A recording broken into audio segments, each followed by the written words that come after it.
Welcome to my channel. Please enjoy the video.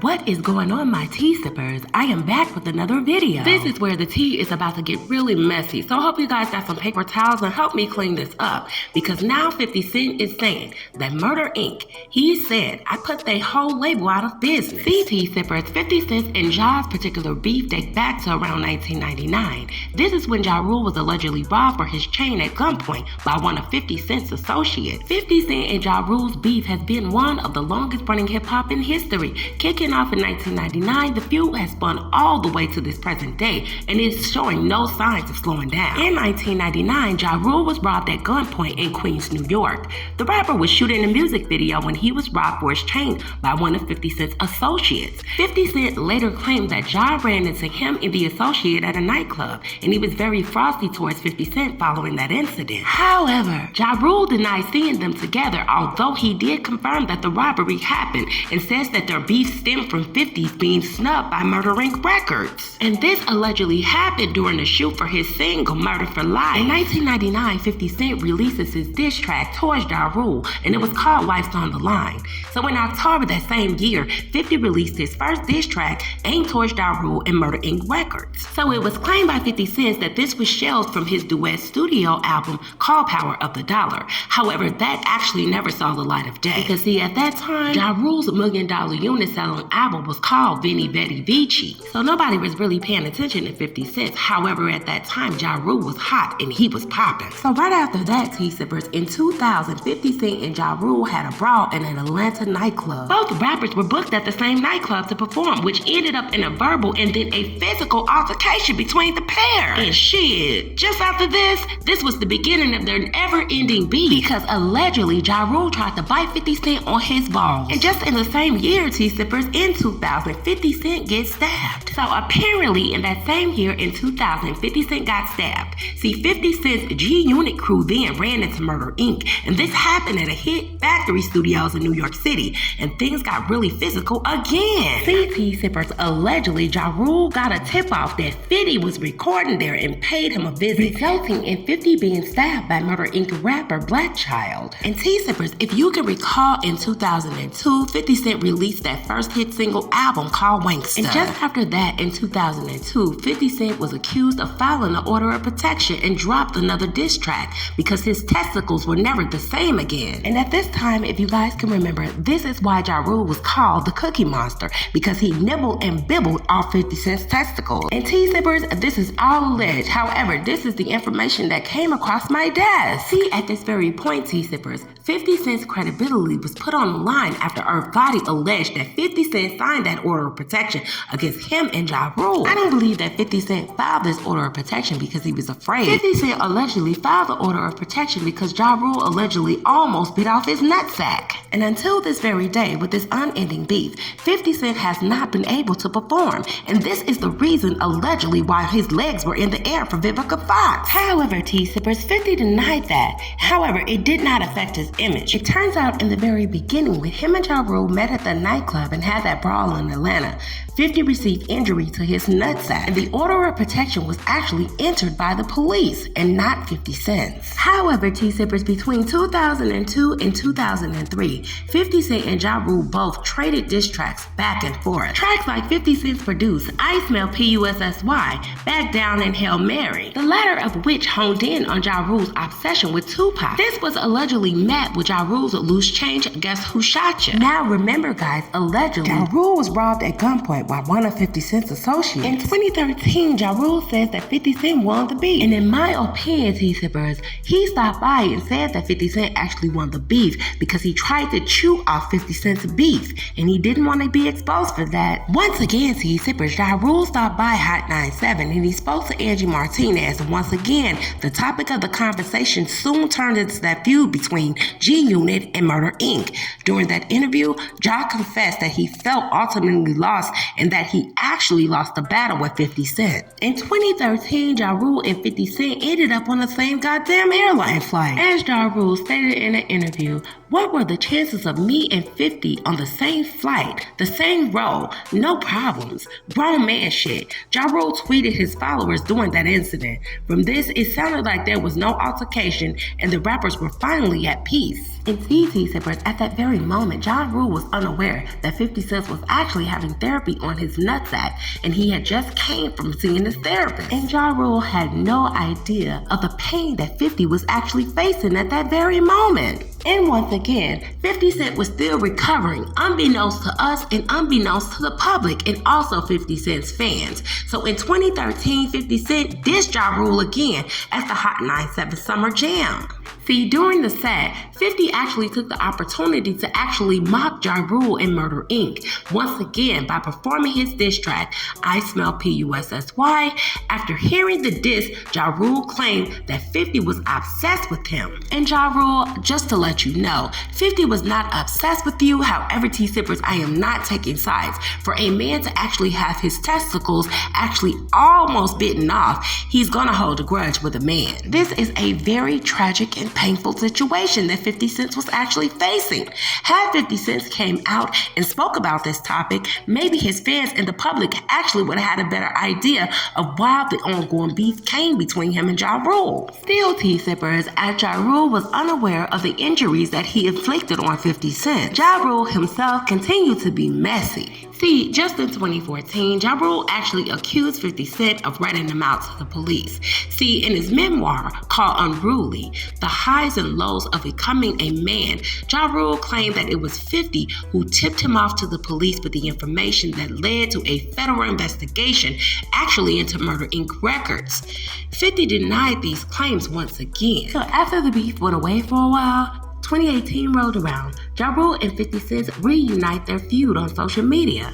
So just when you thought all this bullshit was over, at the very beginning of 2018, Ja Rule kicked things off on Twitter by firing off at 50, which led to a bitter back and forth between the pair. And guys, I just have to throw this out there. It seems that actually after Vivica Fox decided to take shots at her ex-man, Young Buck threatened to expose 50 Cent and told 50 Cent, I'll burn your career down. And in my opinion, guys, after doing some digging, and this is just my opinion, Ja Rule sat there on Vlad TV and told a whole big lie. The story that Ja Rule shared with Vlad TV about him being robbed at gunpoint does not add up to the story that 50 told. And it seems that Ja Rule watered down the story. I want you guys to take a listen. Please drop your opinions in the comment section. That led up to the altercation. That's what he says. That was 50's version of the story. And he had, I guess, taken your chain and someone traded him a watch to get your chain back. Do you know what I'm talking about? I've heard this. You've heard this story. And it's foolery. You know what I'm saying? That's why I'm like, this nigga tells, he's good at what he does. He tells stories and he, you know, I call him MC Gusto.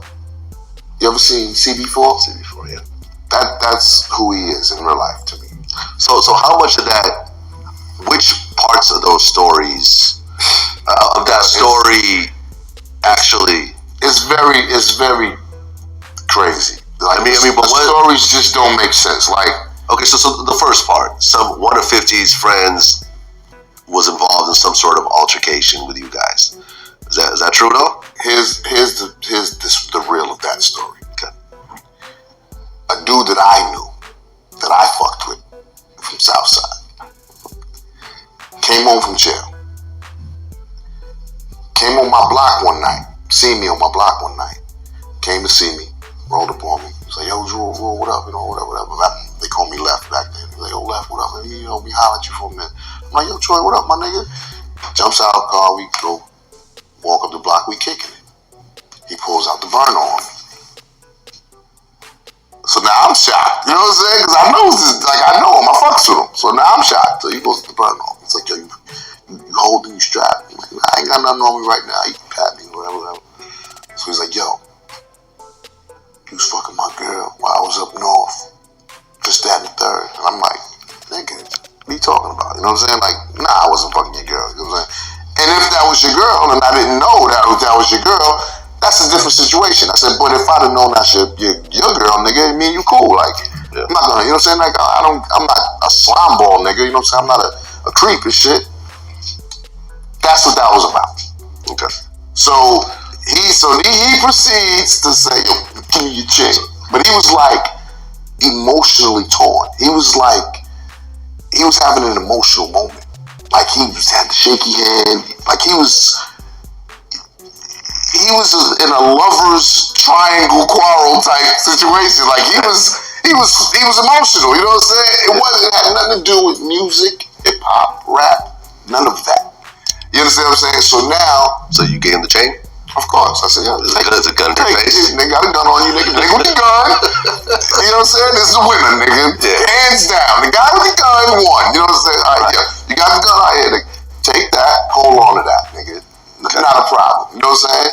Okay. So now, he runs off down the block. So now I'm like, so what was that just about? Was that about the bitch or was that about the chain? You know what I'm saying? I'm confused now. I'm like, I don't know. You know what I'm saying? So anyway, me and my niggas is thorough. You know what I'm saying? I don't know. People may not understand it or may not believe with it, but me and my niggas is thorough niggas. You know what I'm saying? That's just how we are. You know what I'm saying? There's no debate about it. You understand? So anyway, it goes back to the corner. I'm hits my niggas that's on the corner with me. I'm like, yo, y'all didn't see what the fuck just happened, man. This nigga just fucking Troy just fucking got me and shit. You know what I'm saying? They're like, word, like, yo, what happened? I'm like, yo, this nigga too wild, fucking this bitch.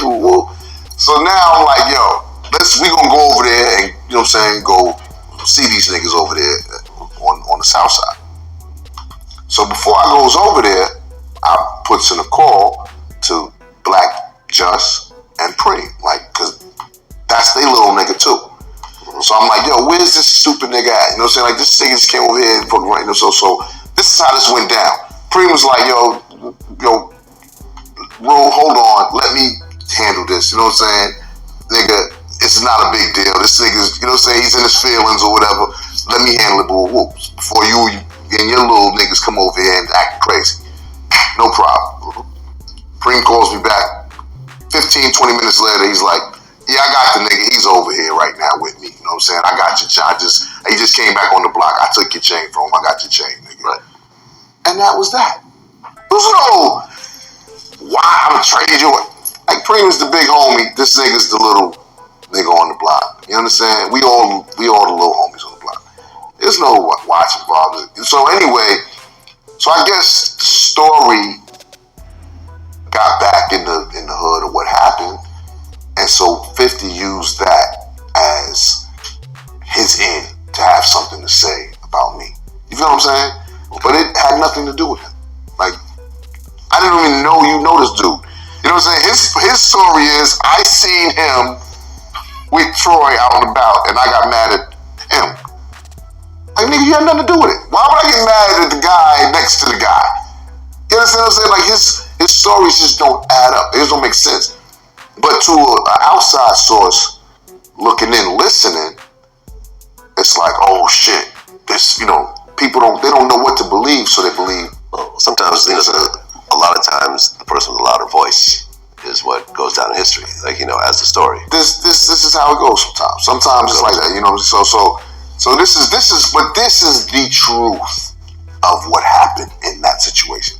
And then he took this story and used this story to whatever he could. Like, you know what I'm saying? Like, it's just crazy. But when I look and I listen to all these crazy stories that he tells, I'm like people actually believe this shit. Like, this is crazy. You understand? And it is what it is.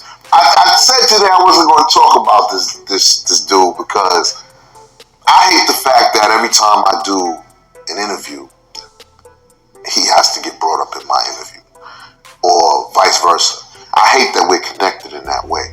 You know what I'm saying? Because really, we really have nothing in common other than we're from the same neighborhood. That's the only thing that we really have in common. You understand? We're two different, we're two different people. You know what I'm saying? I'm a stand-up nigga. He's not. You understand? And that's really the basis of who we are. But people, when you look at him on a whole, you realize that.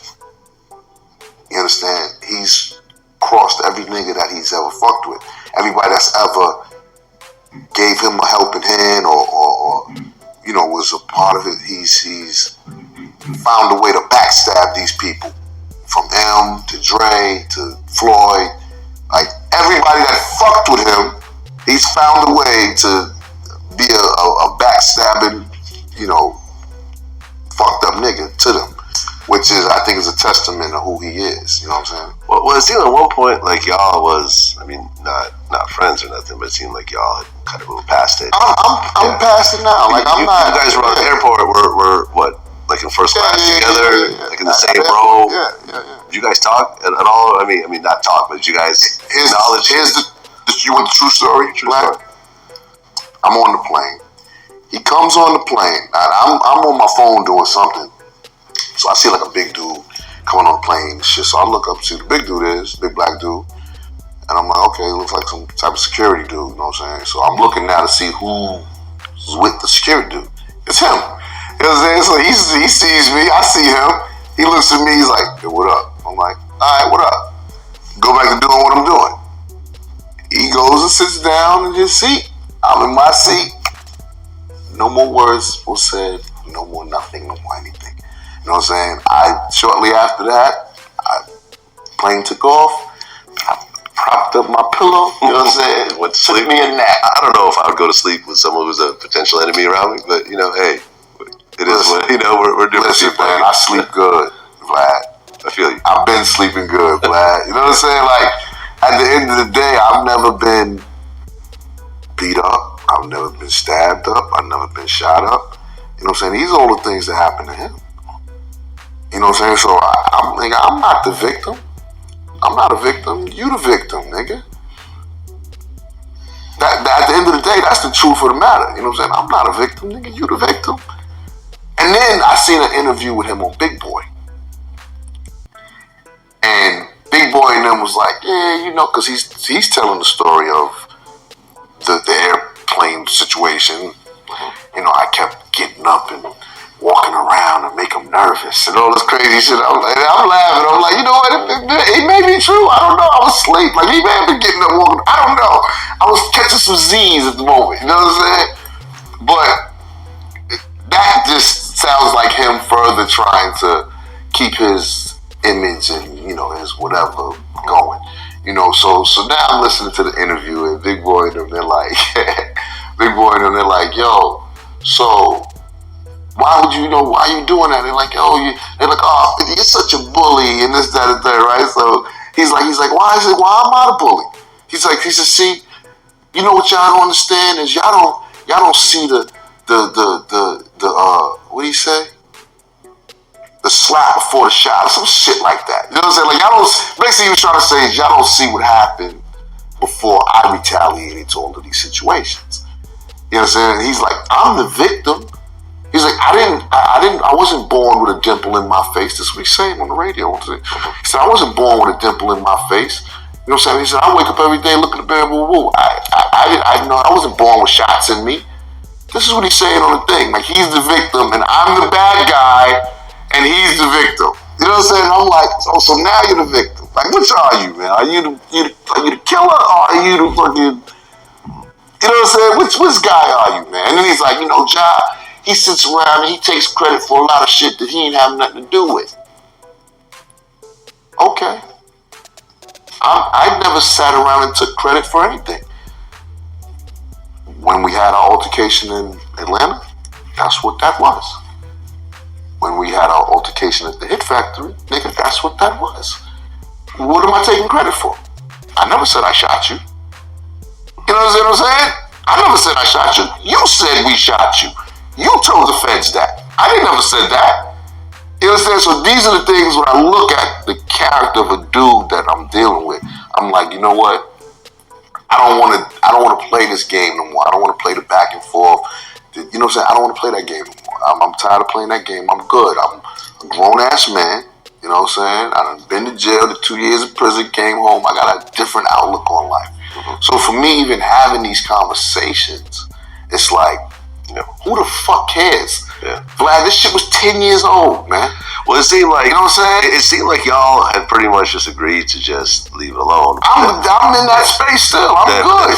50 performed that song at and he says, yeah, it was just part of my set list, blah, blah, blah. I'm like, all right, you got a gang of diss records of a lot of rappers that you made. Mm-hmm.